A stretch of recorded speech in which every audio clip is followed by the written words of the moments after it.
मत ठगे जाओ तुम अपने दुखों को रो रो करके। महाराज उनसे पूछ पूछ करके महाराज को परेशान करते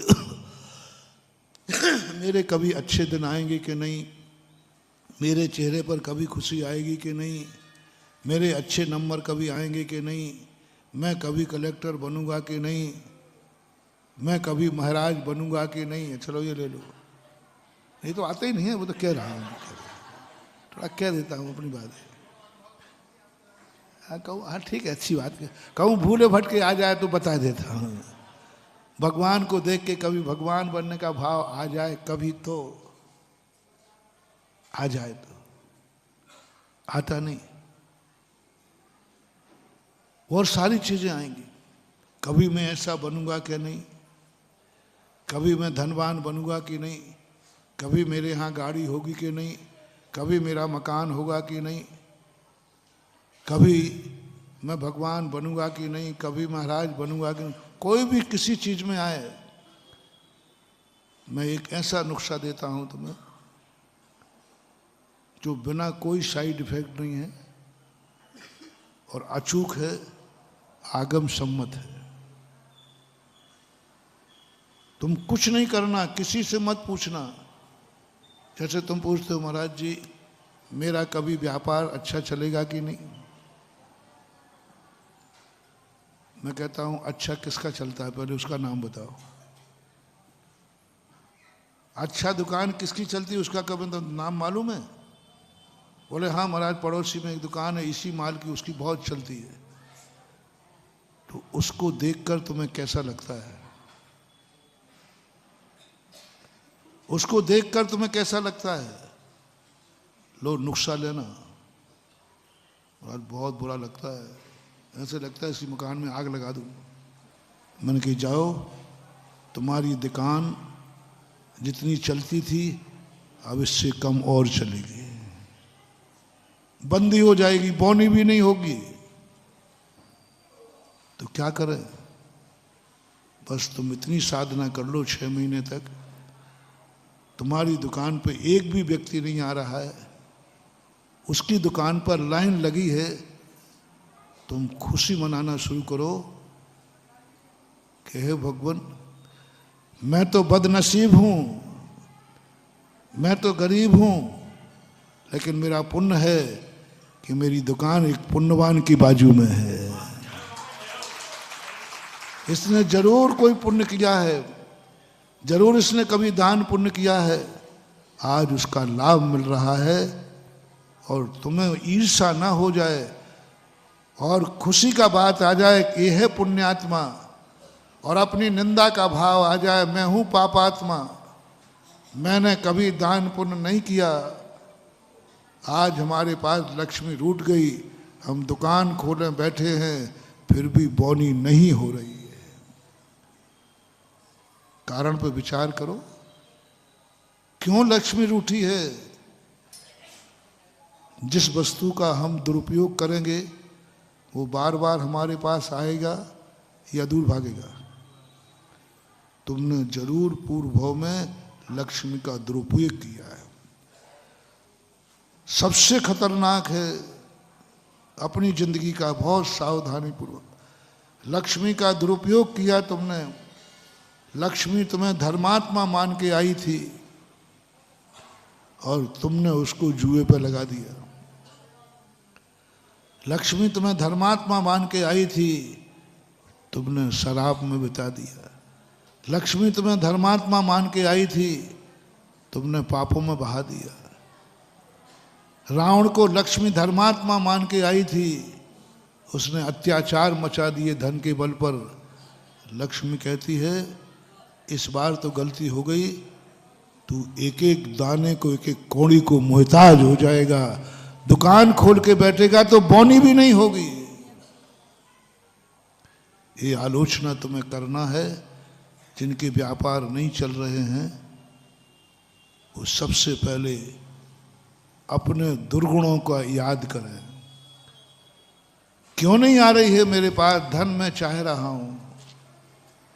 क्योंकि धन को तुमने इतना अत्याचार किया, इतना दुरुपयोग किया कि धन कहता है तू रो रो के मर जा, तो भी मैं इसके पास जाने को तैयार। जब कोई व्यक्ति दुख उठाए तो तुम जाओगे क्या? तुम कहो मरूं तो मर जाऊं, लेकिन उसके पास तो धन भी ऐसे ही है, पुण्य भी ऐसे ही है। धन कहता है नहीं, इस पापी के पास नहीं जाओगे, बेचारा भूखा है, बाल बच्चे वाले हैं, बौनी भी नहीं हुई। लक्ष्मी कहती मरे तो मर जाए, लेकिन मैं तो इसके पास नहीं जाऊंगी।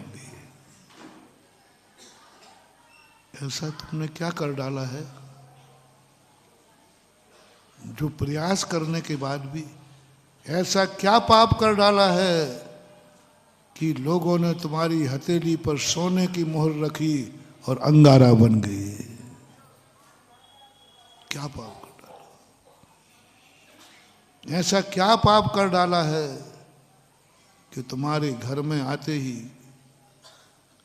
सब अमीर माँ बाप भी गरीब हो गए? हमारे यहाँ एक आती है कथा में कि एक बच्चा गर्भ में आते ही 56 करोड़ की दीनारें नष्ट हो गई। 56 करोड़ की दीनारों का मालिक था पिता। गर्भ में जैसे ही आया, जन्म होने के पहले पहले सब खत्म हो गया, सब खत्म हो गया। यहां तक कि जन्म होने के पहले बाप मर गया, अनाथ हो गया, कुछ भी नहीं बचा घर में, ओनली एक मां बची, अकेली मां बची। जन्मते ही अब मां का मुंह था, कहां 9 महीने पहले 56 करोड़ की दीनारों की मालकिन, और आज उसके पास कुछ नहीं। अंत में बच्चे को लेकर दूसरे नगर चली गई। शैतानी थी, भीख कभी मांगी नहीं थी। बेटे को भेज दिया, जा बेटा कुछ मांग के ला, खाने को मिल जाए। बेटा मांगने गया, एक घर के सामने व्यापारी के सामने खड़ा हुआ, मांगा मुझे कुछ खाने को दे दो। सेठ ने देखा कि चेहरे से तो लग रहा है ये कोई तेजस्वी है, कोई भिखारी का बेटा तो नहीं लग रहा है। सभ्यता है, सज्जनता है, बोलचाल में सज्जनता है, सारे व्यवहार में सज्जनता है। उसने बोला बेटा क्या बात? बोले हाँ तुम अकेली हो? बोले नहीं, मेरी माँ गांव के बाहर बैठी है, वो यहाँ नहीं आ सकती। सेठ ने कहा तुम्हारी बेटा ऐसी दशा क्यों हो गई पापा? बोले कोई नहीं, घर गृहस्थी कुछ भी नहीं। तो सेठ ने पूछ लिया कौन है तेरे, कहाँ का है तू? फलाने का। माँ कौन है? वो घबरा गया, ये तो मेरे सेठानी हैं, मैं तो उनके यहाँ मुनीम था।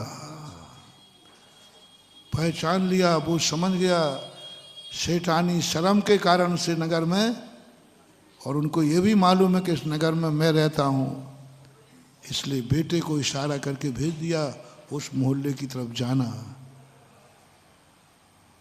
उसने माँ सेठानी तो लेंगी नहीं, और मैं देने जाऊंगा तो वो शायद शर्मिंदा हो जाए। तो बेटे के हाथ में सोने की मोहर रख दी, और जैसे ही सोने की मोहर रखी वो अंगारा बन गई। बच्चे ने फेंक दी। बोले सेठ जी हमने आपका क्या बिगाड़ा जो मेरे हाथ पे अंगारा रख दिया? आपको नहीं देना था तो मना कर देते, देखो हाथ पे फौले पड़ गए। उसने सोचा ये बहुत बदकिस्मती है, पर उन्होंने चने की पोटली बांध दी, और चने की पोटली बांध दी। वो चने की पोटली ले गया, रास्ते में फट गई, दाने दाने गिरकर वहां तक पहुंचा जब मुट्ठी भर बचे। माँ को सारा हाल सुनाया, सारा हाल सुनाया, ऐसा ऐसा वो दे रहा था तब तो सोने की मोहर थी, लेकिन हाथ पर लगी तो मेरे हाथ जल गए, फोले पड़ गए। सारी बात सुनकर माँ ने बेटे को छाती से लगाया, बेटा उसने अंगारा नहीं रखा, तेरी किस्मत ने अंगारा बना दिया। मुनि महाराज अवधि ज्ञानी मुनिराज से पूछा कि भाई मेरे बेटे की ऐसी क्या है ये पापी, सुनो कहानी सुनो। दो बातें कहने में आई वहाँ। अवधि ज्ञानी मुनिराज ने कहा, पहली बात तो पूर्व भाव में ये बहुत धनवान था, पैसा था, लेकिन इसने पैसे का दुरुपयोग किया है, पापों में कमाया। संसार के लिए पैसा था और ये सोचता था इसी के लिए तो पैसा कमाया है, पैसा है, ऐश करो, आराम करो, घूमो खाओ पियो मस्त रहो, पैसा है। आप लोगों को मैं बता दूं, एक बहुत खतरा है आप लोगों को। आप जब संसार के कार्य करते हैं, अच्छे कार्य, तुम बुरे कार्य नहीं करते होगे, ये मुझे विश्वास है, क्योंकि मुझे अपने ऊपर विश्वास है कि मेरे प्रवचन में गंदा आदमी बैठ ही नहीं सकता। जैसे भगवान को विश्वास है कि मेरे समोषण में अभव्य आ ही नहीं सकता। मैं तो ये मानता हूँ मेरी सभा में बैठे हैं तो अच्छे लोग ही बैठे हैं और अच्छा बनने के लिए, और अच्छे नहीं होगे तो अच्छा बनने जरूर आए होंगे, अच्छे बनने। इसलिए मैं तुम्हें एक संकेत करता हूं जो आपकी सबसे बड़ी कमजोरी है कि आपके पास दो पैसा आया नहीं। आप जब शादी ब्याह होती है तो थोड़ा बहुत खर्च ज़्यादा होता है, तो तुम कहते काहे के लिए कमाया है, इसी के दिन के लिए तो कमाया था, इसी के दिन के लिए तो कमाया था। अरे भाई वो बाजे वाला थोड़ा महंगा पड़ रहा है, अरे पढ़ लें दे, एक ही बेटा है, काहे के लिए कमाया है, ऐसा बोलते हो कि नहीं? ऐसा मन में भाव आता है कि नहीं आता है? सावधान सावधान,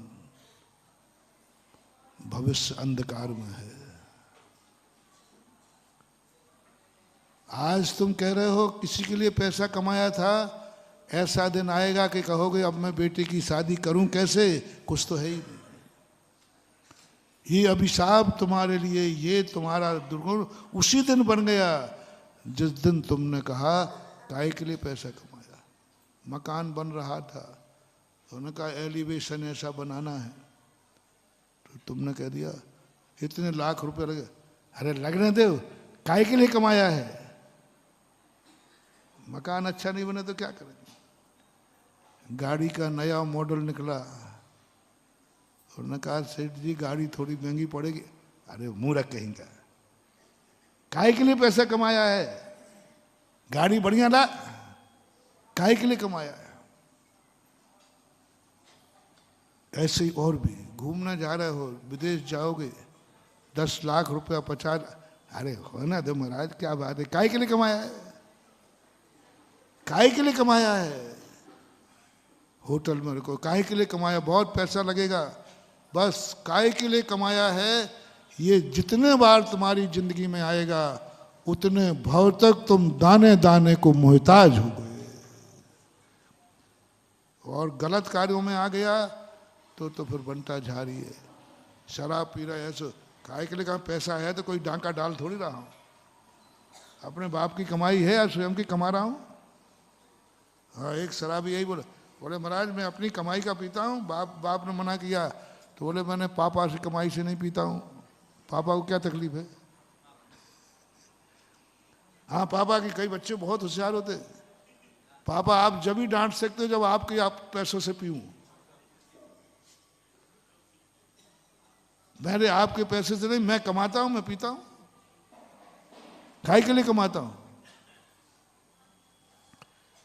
मैं आपसे पूछ रहा हूं, पेट के लिए और परिवार के लिए ज्यादा कमाने की जरूरत नहीं है। जैनी और बनिया 24 घंटे में 1 घंटे काम करे, इतने में पेट भर लेगा। 24 घंटे कमाने की क्यों सोचते हो? मैं कमाने पर आक्षेप नहीं कर रहा हूं। तुम्हारे मकान, बस इतना है कि तुम ये बता दो क्यों कमाते हो, किसके लिए कमा रहे हो। इतना सा भाव तुम्हें पूछना है। और यदि तुम्हारे मन में ये भाव आ गया, संसार में मैं इसके लिए कमा रहा हूं, भविष्य अंधकारमय है। मकान अच्छा बनाना, शादी अच्छी करना, लेकिन कभी ये दाव पे मत लगाना काय के लिए कमाया है, इसी के लिए तो कमाया था। ये भाव आते ही तुम्हारे अशुभ कर्म का ऐसा बंद हो गया, कौड़ी कौड़ी को मुहताज हो जाओगे। और अमीर बनने का तरीका बताऊं? हमारा आज बता ही दो, बताओ, वही तो सुनने के लिए आता हूं।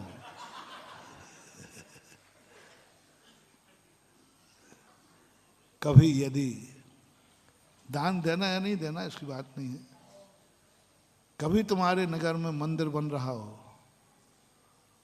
उस दिन बोली लेने का बात आवे, लोग कहें देखो बोली बहुत बढ़ रही है, तो तुम्हारे मन में आए काय के लिए कमाया, इसी के लिए तो कमाया है। काय के लिए कमाया था? मैं यही तो सोच रहा था, मैं यही तो सोच रहा था कि मैं इतना क्यों कमा रहा हूं। मेरे पास तो काफी, पीढ़ी और पीढ़ी खा लेगी। मैंने इतना कमा लिया, मेरे पूर्वजों की वसीयत में इतना मिल गया कि मैं नहीं कमाऊं तो भी जिंदगी, फिर भी मैं क्यों कमा रहा हूं, मुझे पता ही नहीं था। बार बार यही सोचता था मैं क्यों कमा रहा हूं, क्यों कमा रहा हूं। भगवान आज पता चला, मैं इसलिए कमा रहा था कि मेरे हाथों से तेरा मंदिर बनना था, इसलिए कमा रहा। एक किसी गरीब को, बीमार व्यक्ति को देखकर भाव आ जाए, अच्छा मैंने एफडी बना के रखी है। मैं यही सोच रहा था धंधा पानी तो अच्छा चल रहा है, फिर मैंने ये एफडी क्यों बना ली थी, क्या मतलब था। किसी गरीब को देखकर भाव, अच्छा आज पता चला मेरे हाथ से एक गरीब का उद्धार होना था, इसलिए बना के रखी।